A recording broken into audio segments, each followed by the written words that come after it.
해는 막 떠오르고 있었다. 강원도의 깊은 산골, 안개가 낮게 깔린 마을 끝자락에 위치한 백령류는 오늘도 묵묵히 연기를 뿜어내고 있었다. 전통 도자기 공장인 이곳은 세월의 때가 스며든 벽돌과 흙담으로 둘러싸인 채 수십 년간 장인들의 손에서 불과 흙을 조율해온 살아있는 공간이었다. 이도현, 29세. 미대를 나와 조소를 전공하고 이탈리아 파엔차 국제도자기 박물관에서 2년간 연수를 마친 후 한국으로 돌아온 그는 지금 이 백령류의 허름한 직원 기숙사에 입주한 지 하루가 지났다. 낡은 매트리스와 삐걱거리는 목재 선반 하나, 작은 냉장고와 전기포트.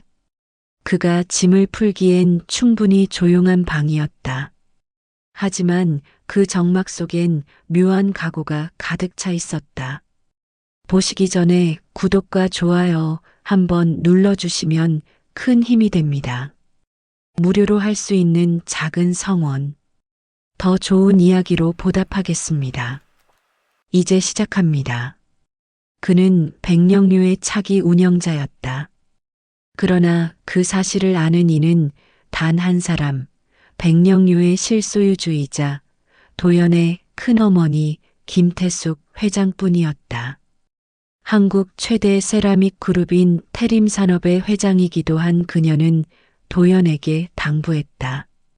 도자기는 불 속에서만 진짜가 된다. 너도 흙부터 시작해야 진짜를 볼 수 있어.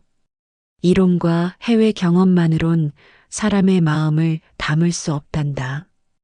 그렇게 도연은 이름도 숨긴 채 한낱 신입 근로자 자격으로 이곳에 들어왔다. 출근 첫날 그는 작업복을 입고 무거운 고무 장화를 신으며 거울을 봤다. 낯선 얼굴, 낯선 자신. 거울 너머의 사람은 어딘가 비틀린 결심을 품은 듯 눈을 반짝이고 있었다. 작업장에 문을 밀고 들어선 순간 장성만 공장장이 그의 시야에 들어왔다. 50대 중반의 단단한 체구, 가죽 앞치마, 거칠게 묶인 머리끈. 그는 공장 운영 30년 차의 베테랑이었다. 그의 옆엔 부공장장 박준식이 서 있었다. 40대 초반의 날카로운 인상, 항상 장 공장의 눈치를 살피는 듯한 표정. 너 신입이지? 장 공장의 무뚝뚝한 인사. 도연은 고개를 숙이며 이도연입니다. 잘 부탁드립니다. 라고 했다. 그러나 돌아온 말은 단 하나였다. 일 못하면 바로 나가. 여긴 놀러 오는 곳 아니야. 주변에 있던 다른 직원들의 시선이 집중됐다. 30대 초반의 오선미가 동정어린 눈으로 바라봤고 20대 후반의 김민수는 무관심한 표정으로 고개를 돌렸다. 그날 하루 도연은 도자기용 백토를 나르고 물레를 청소하고 폐기 도자기들을 정리했다. 50kg짜리 백토 포대 20개를 옮기는 일부터 시작해 가마에서 나온 뜨거운 도자기를 정리하고 바닥에 떨어진 흙가루를 쓸어내는 일까지. 손에 물집이 생기고 옷은 진흙으로 엉망이 되었다. 하지만 그는 한마디 불평도 하지 않았다. 이 모든 것이 과정이라 믿었다. 가마에서 불이 타오르는 소리, 흙이 물을 머금는 소리, 유약이 흐르는 소리까지. 그는 마음속으로 하나하나 새기며 이 공장과 친해지려 했다. 이탈리아에서 배운 이론적 지식과는 전혀 다른 손끝으로 느끼는 살아있는 흙의 감촉. 점심시간 직원 식당에서 도연은 구석 자리에 앉았다. 다른 직원들은 서로 농담을 주고받으며 밥을 먹었지만 아무도 그에게 말을 걸지 않았다. 오직 오선미만이 잠깐 미소를 지어 보였을 뿐이었다. 그러나 하루가 끝날 무렵 그는 장 공장의 날선 눈초리를 피하지 못했다. 손끝에 힘이 없어. 도자기 다 깨먹고 싶냐? 대체 어디서 배운 손놀림이야? 무심한 말투에 담긴 날카로운 판단. 도연은 고개를 숙였다.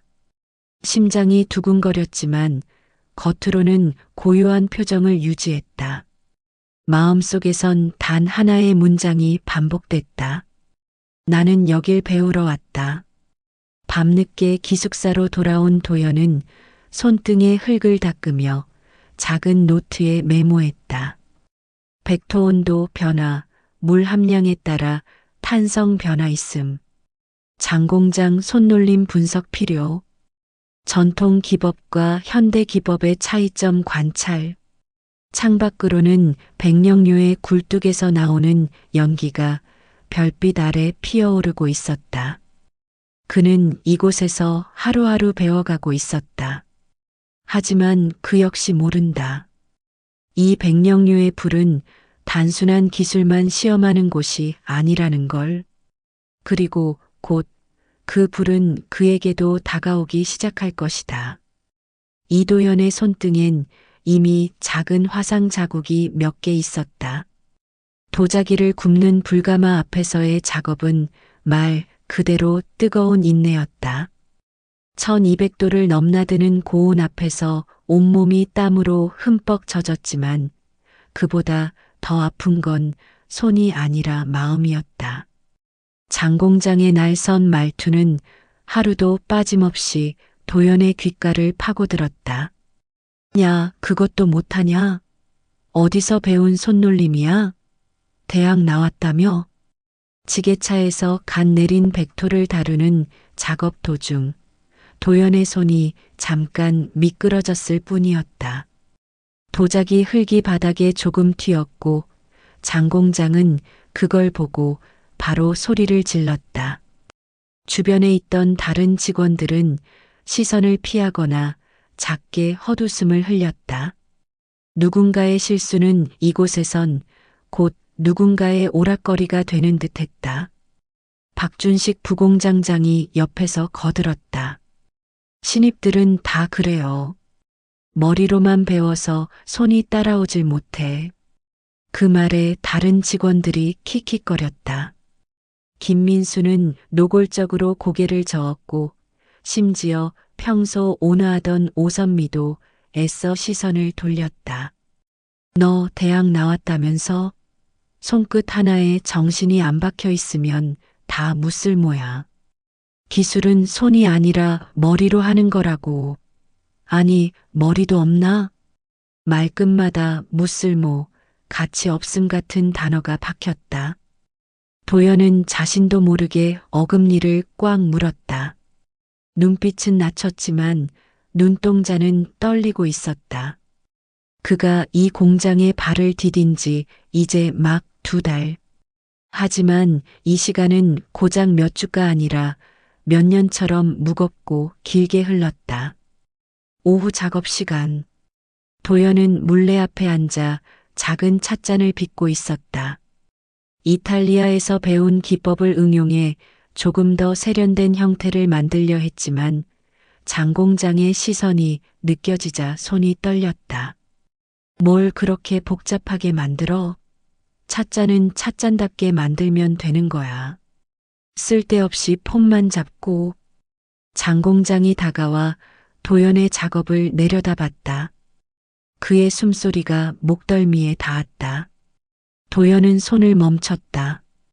다시 해. 제대로. 예, 알겠습니다. 도연이 조심스럽게 찻잔을 무너뜨리고 다시 시작했다. 이번엔 가장 기본적인 형태로 만들기 시작했다. 하지만 마음이 급해지니 흙이 말을 듣지 않았다. 벽이 고르지 않았고 두께도 일정하지 않았다. 도연 씨, 저쪽 창고도 치워야 해요. 어제 못했잖아요. 박준식이 무심하게 던진 말. 그 말에는 책임의 분배가 아닌 일방적 정가가 담겨 있었다. 사실 어제는 다른 급한 일 때문에 창고 정리를 미뤘을 뿐인데 마치 도연이 게을러서 안 한 것처럼 들렸다. 도연은 말없이 고개를 끄덕였고 무거운 발걸음으로 창고 쪽으로 향했다. 등 뒤에서는 또 누군가의 숨죽인 웃음소리가 들렸다. 창고 안에는 어제 굽고 남은 폐기 도자기들이 어지럽게 쌓여 있었다. 갈라지거나 형태가 무너진 실패작들. 도연은 그 앞에 주저앉으며 잠시 손을 멈췄다. 손등에 화상 자국이 욱신거렸다. 고개를 들어보니 천장의 나무 석가래엔 그을음이 가득했고 낮은 전구는 깜빡거리고 있었다. 내가 뭘 그렇게 잘못했지? 이 질문이 하루에도 수십 번씩 그의 머리를 치고 지나갔다. 유학까지 다녀오며 도자기 디자인을 공부했고 누구보다 진지하게 이 일을 사랑했는데 이곳에선 아무도 그의 진심을 들으려 하지 않았다. 아니, 듣고 싶어 하지 않는 것 같았다. 저녁 무렵 도연이 마지막 청소를 마치고 나오는데 장 공장이 기다리고 있었다. 야, 이도현. 예. 넌 여기가 뭔 줄 알고 온 거야? 예술학교냐? 여긴 공장이야, 공장. 돈 벌어야 하는 곳이고 실수하면 손해보는 곳이라고. 장 공장의 시선은 늘 날카롭고 의심스러웠다.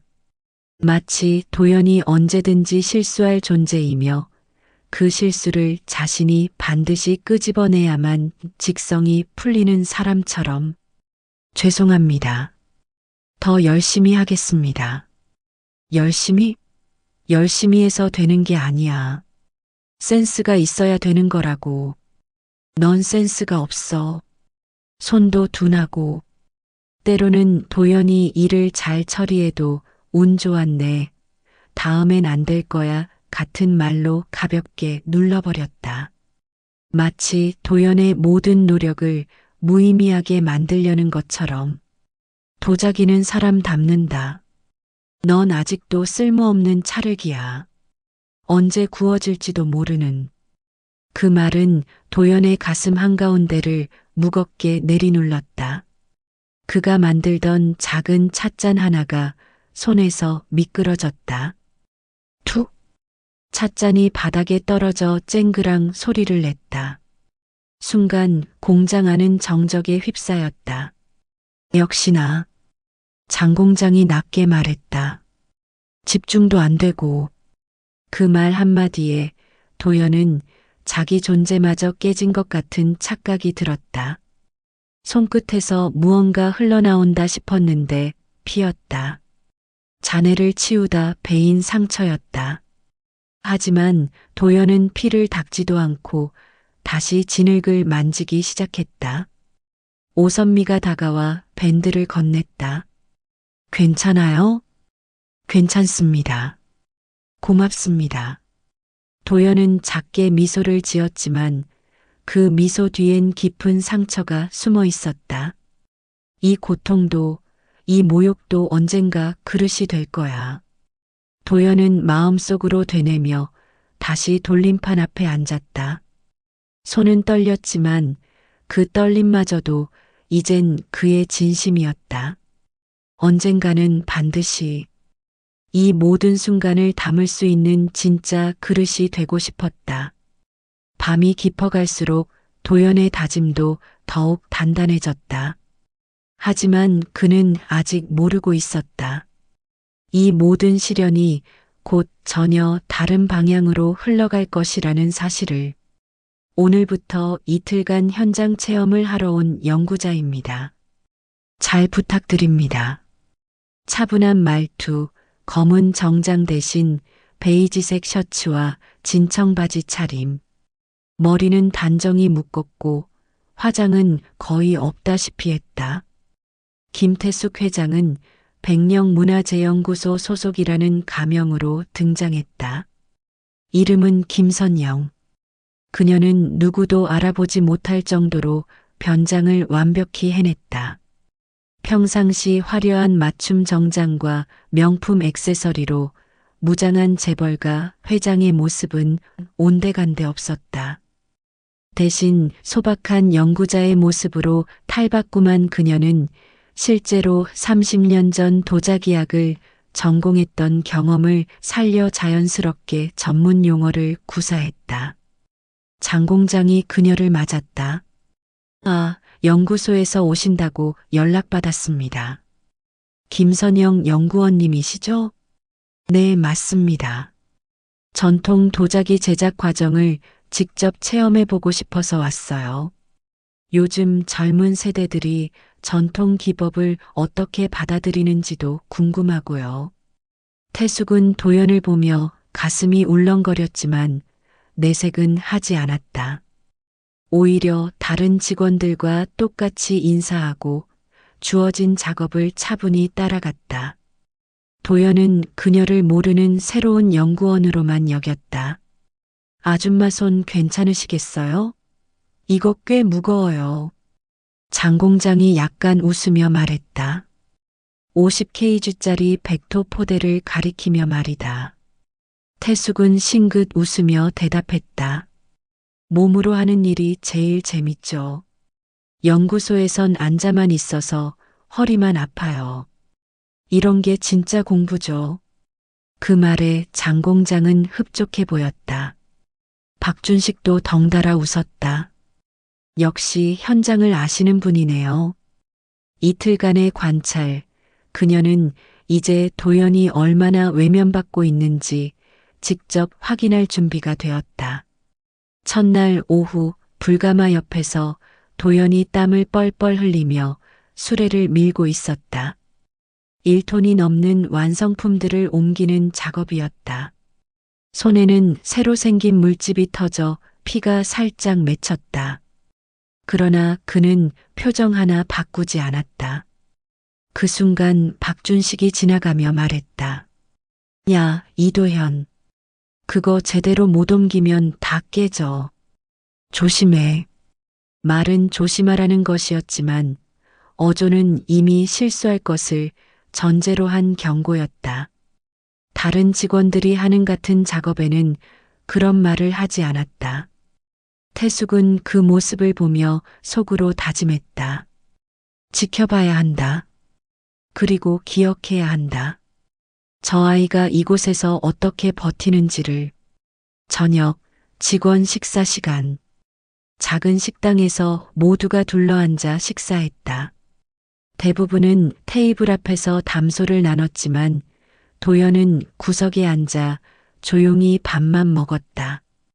태숙은 의도적으로 도연 근처에 앉았다. 도연 씨, 요즘 얼굴이 더 어두워요. 오선미가 다가와 조심스레 말을 붙였다. 그녀만이 유일하게 도연에게 관심을 보이는 직원이었다. 괜찮아요. 그냥 좀 피곤해서요. 그 말은 그가 자신에게 수없이 반복한 방어막 같은 문장이었다. 하지만 그 말 속엔 수많은 상처들이 눌려 있었다. 음식이 입에 안 맞나요? 태숙이 자연스럽게 대화에 끼어들었다. 아니에요. 맛있어요. 도연이 정중하게 대답했다. 태숙은 그의 눈을 자세히 봤다. 피로에 지쳐 있었지만 아직 포기하지 않은 의지가 남아 있었다. 태숙은 멀찍이 서 그 모든 상황을 지켜봤다. 도연의 얼굴, 말투, 손끝까지. 그녀는 알았다. 이 모든 시간, 이 모든 모욕을 꾹 참고 있었던 이유가 바로 배우고 싶다는 열망 때문이라는 것을. 둘째 날 아침, 더욱 결정적인 장면을 목격했다. 도연이 가마에서 완성품을 꺼내는 작업을 하고 있었다. 1200도에서 구워진 도자기는 아직도 뜨거웠다. 전용 집게로 조심스럽게 하나씩 꺼내는 작업이었는데 갑자기 장 공장이 소리를 질렀다. 아, 뭐해? 그렇게 느리게 하면 언제 다 꺼내? 도연이 놀라는 바람에 손이 살짝 떨렸다. 다행히 도자기를 떨어뜨리지는 않았지만 장 공장은 계속 구박했다. 집중 안 되면 나가. 여긴 집중력 없는 놈이 할 일 없어. 그 순간 외부에서 문화재 전문가 일행이 견학을 왔다. 지역 문화재청에서 파견된 5명의 전문가들이었다. 그들이 작업장에 들어서자 장 공장의 태도가 180도 바뀌었다. 어서 오세요. 저희 백령류에 오신 걸 환영합니다. 전혀 다른 사람이 된 것처럼 친절하고 공손했다. 박준식도 마찬가지였다. 저희가 전통 기법을 고수하면서도 현대적 감각을 놓치지 않으려고 노력하고 있습니다. 장 공장이 자랑스럽게 설명했다. 그런데 도연이 견학단 근처를 지나가자 갑자기 언성을 높였다. 너 지금 뭐 하는 거야? 손님 앞에서 그렇게 설렁설렁 걷냐?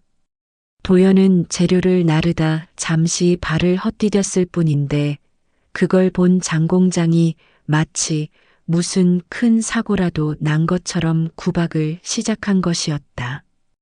견학단 앞에서 일부러 권위를 과시하려는 것 같았다. 죄송합니다. 주의하겠습니다.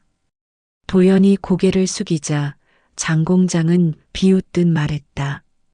그냥 조용히 청소나 해.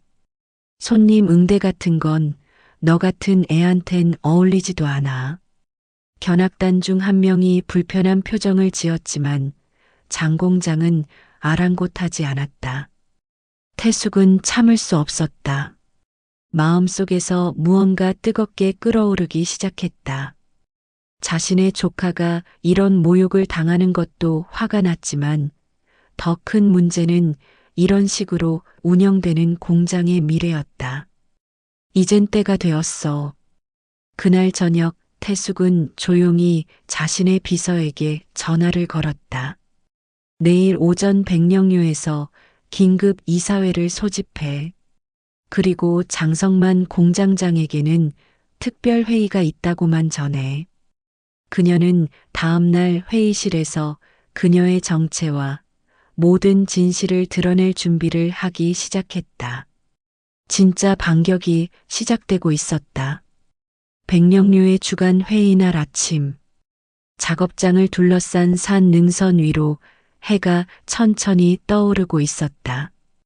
김태숙 회장은 차분하게 회의실에 들어섰다.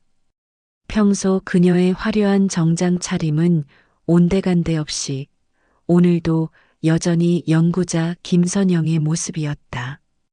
단정한 베이지 셔츠, 검은 바지, 단발머리. 회의실 한편엔 장 공장이 사원들에게 보고할 자료를 정리하고 있었고 박준식은 그 옆에서 보조 자료를 준비하고 있었다. 도연은 늘 그랬듯 구석에 조용히 앉아 서류를 정리하고 있었다. 오선미와 김민수 그리고 다른 직원들이 하나둘 자리를 잡았다. 김태숙은 회의 시작 10분 전 총무실에 들러 작은 부탁 하나를 남겼다. 오늘 회의에 특별한 손님을 초대해 주세요. 아, 지금은 말하지 말고요. 회의 중에 들어오실 거예요. 총무 직원이 고개를 끄덕였다. 그들이 어떤 분인지 미리 알려주실 수는 곧 아시게 될 거예요. 태숙이 의미심장하게 웃었다. 회의가 시작되고 장 공장이 익숙한 말투로 하루 작업 내용을 보고하기 시작했다.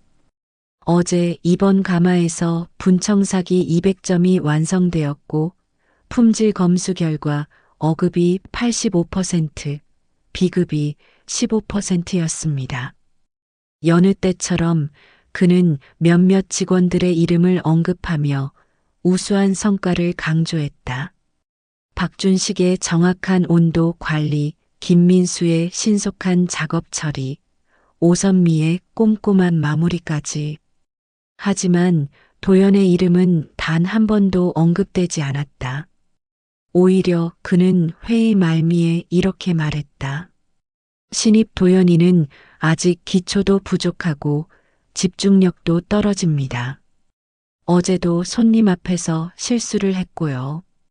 교육이 더 필요할 것 같습니다. 도연은 아무 말 없이 고개를 숙였다. 이미 익숙해진 일이었다. 그리고 그 순간 회의실 문이 열렸다. 정장을 입은 3명의 남자가 들어섰다. 가운데 있는 50대 남성이 앞으로 나서며 말했다. 태림산업 이사회에서 나왔습니다. 김태숙 회장님의 긴급 지시로 백령류 현장 점검을 위해 파견되었습니다. 회의실이 순간 조용해졌다. 장 공장의 얼굴이 하얗게 변했다. 태림산업이요? 저희 백령류와 무슨... 백령류는 태림산업의 자회사입니다. 모르셨나요? 이사회 직원의 차가운 말투. 장 공장은 당황한 표정으로 박준식을 바라봤지만 박준식도 어리둥절한 표정이었다. 그때 김태숙이 조용히 일어났다. 그리고 베이지색 셔츠를 벗어 던지자 안에는 깔끔한 검은 블라우스가 드러났다. 묶어놓았던 머리를 풀고 가방에서 명함 케이스를 꺼냈다. 안녕하세요. 태림산업 회장 김태숙입니다. 회의실은 완전한 정적에 휩싸였다. 장 공장의 입이 벌어졌고 박준식은 의자에서 일어날 수도 없었다. 다른 직원들도 마찬가지였다. 오직 도연만이 조용히 그녀를 바라봤다. 무언가 낯익은 느낌이 들었지만 아직 정확히 파악하지 못했다. 이틀 동안 김선영이라는 가명으로 현장을 둘러봤습니다. 그리고 많은 것을 확인했습니다. 태숙의 목소리는 차갑고 단호했다. 장성만 공장장, 당신은 직원 관리에 심각한 문제가 있습니다. 특히 신입 직원에 대한 부당한 처우는 용납할 수 없는 수준입니다. 회장님, 그게 아니라 장 공장이 더듬거리며 변명하려 했지만 태숙은 손을 들어 막았다. 제가 직접 보고 들은 것들입니다. 쓸모없는 찰흙, 센스가 없다. 나가라 같은 말들을 신입 직원에게 일상적으로 했죠. 박준식도 식은땀을 흘리기 시작했다. 자신도 가담했던 일들이 떠올랐다. 그리고 더 심각한 건 외부 손님들 앞에서 의도적으로 직원을 모욕한 것입니다. 이는 개인의 인격 모독일 뿐만 아니라 회사의 이미지에도 치명적입니다. 태숙이 도연을 바라봤다. 도연은 여전히 고개를 숙이고 있었다. 이도연 씨, 고개를 드세요. 도연이 천천히 고개를 들었다. 그제서야 그는 깨달았다. 지난 며칠간 자신을 따뜻하게 바라봐주던 김선영 연구원이 누군지를. 당신은 이제부터 백령류의 공장장입니다. 회의실이 다시 한번 정적에 휩싸였다. 이번엔 도연도 놀란 표정이었다. 회장님, 그런데 제가... 당신은 이미 충분히 증명했습니다. 이틀 동안 지켜본 결과 당신만이 진정으로 도자기를 사랑하고 배우려는 자세를 가지고 있었습니다. 태숙이 장 공장을 향해 돌아섰다. 장성만 씨, 당신은 오늘부로 해고입니다. 30년간의 경력은 인정하지만 사람을 대하는 방식이 이 회사의 가치와 맞지 않습니다. 회장님, 제발 한 번만 기회를. 기회는 이미 충분히 드렸습니다. 이틀 동안 당신의 진짜 모습을 봤습니다. 박준식이 벌떡 일어나서 말했다. 회장님, 저는 그냥 장 공장님 지시를 따른 것뿐입니다. 당신도 마찬가지입니다. 잘못된 지시라는 걸 알면서도 따라한 것은 같은 책임입니다. 하지만 당신에게는 기회를 한 번 더 드리겠습니다. 새로운 공장장 밑에서 다시 시작하세요. 태숙이 다시 도연을 바라봤다.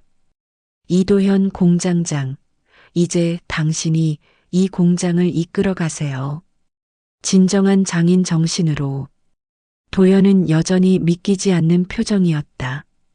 하지만 태숙의 진심 어린 눈빛을 보며 천천히 고개를 끄덕였다. 최선을 다하겠습니다. 회의실을 나서는 태숙의 등 뒤로 새로운 백령류의 첫걸음이 시작되고 있었다. 새벽. 백령류는 변하고 있었다. 예전 같으면 새벽에 공장에 도착해도 텅 빈 공터와 무거운 정적만이 반겼겠지만 이제는 일찍 나온 직원들이 스스로 주변을 정리하고 서로 인사를 건네며 하루를 시작하고 있었다. 도연이 공장장이 된 지 한 달. 그는 이 변화가 낯설면서도 뿌듯했다. 아니, 그는 달라지기 시작한 백령류의 중심에 서 있었다. 도연 공장장님, 이번 가마 열기 전에 온도 다시 한번 확인하겠습니다. 박준식이 예전과는 달리 공손한 말투로 다가와 보고했다. 처음엔 어색했지만 이제는 자연스러워졌다. 도연은 미소를 지으며 고개를 끄덕였다. 좋아요. 오늘은 분청 작업이니까 온도차에 더 민감할 거예요. 1180도에서 정확히 30분 유지해 주세요. 알겠습니다. 박준식은 더는 예전처럼 장공장의 그늘 아래에 있지 않았다. 변화는 모두에게 새 기회를 주고 있었다. 그는 자신만의 기술을 인정받고 싶어 했고 도연은 그것을 충분히 격려해 주었다. 도연은 가마 옆 작은 작업대에 앉아 직원들이 만든 도자기 샘플을 하나하나 점검했다. 손에 쥔 잔은 조금 투박했지만 유약의 흐름과 형태가 정직했다. 그릇이 정직하다는 건 만든 이의 마음이 담겼다는 뜻이었다. 이 찻잔 정말 예뻐요. 지나가던 김민수가 말했다. 누가 만든 거예요? 오선미 씨 작품이에요. 어때요? 실력이 많이 늘었죠? 김민수는 감탄하며 고개를 끄덕였다. 예전 같으면 다른 사람의 작품에 관심도 없었을 텐데 이제는 서로의 작품을 보고 배우려 했다. 그 순간 작업장 문이 열리고 오선미가 들어왔다. 도연 씨, 아니 공장장님, 아까 말씀하신 디자인 샘플 다듬어 왔어요. 그냥 도연이라고 불러요. 여기선 우리 모두 같은 도공이니까. 오선미는 웃으며 종이 한 장을 펼쳤다. 수묵화에서 영감을 받은 찻잔 세트의 디자인이었다.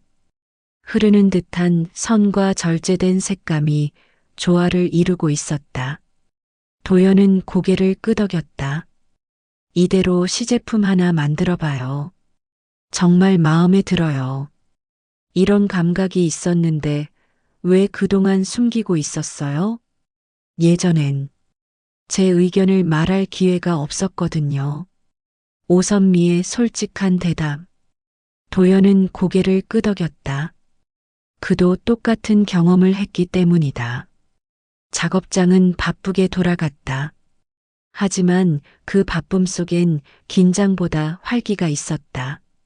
누군가는 가마 온도를 체크했고 누군가는 흙을 반죽했으며 도연은 그 사이를 오가며 조언하고 격려했다. 김민수 씨, 이 접시 굽기 온도를 10도만 더 올려보세요. 색이 더 선명해질 거예요. 정말요? 한번 해볼게요. 예전 같으면 시키는 대로만 하라던 분위기에서 이제는 모두가 적극적으로 의견을 내고 시도해 볼 수 있는 환경으로 바뀌었다. 점심 무렵 김태숙 회장이 공장을 찾았다. 이번엔 당당히 회장의 모습으로 왔지만 작업장에서는 여전히 소탈했다. 그녀는 작업장 한쪽에 앉아 직원들과 함께 도시락을 먹었다. 많이 변했네요. 이 분위기. 그녀가 도연에게 말했다.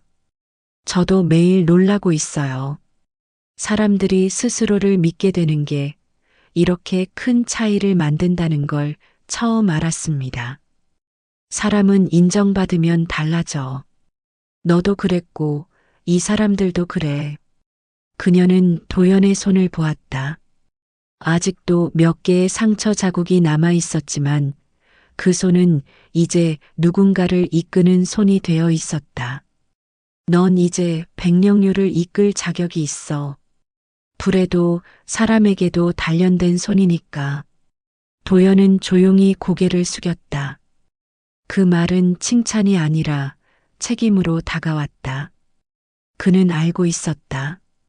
이제부터가 진짜 시작이라는 것을. 오후에는 새로운 시도를 해봤다. 도연이 이탈리아에서 배운 기법과 전통 한국 기법을 결합한 새로운 스타일의 도자기였다. 이렇게 유약을 2번 발라서 구우면 어떨까요? 도연이 제안하자 박준식이 관심을 보였다. 한 번도 해본 적 없는데 온도 조절이 까다로울 것 같은데요? 함께 연구해봐요. 실패해도 괜찮으니까. 예전 같으면 실패하면 손해라며 시도조차 못했을 일이었다.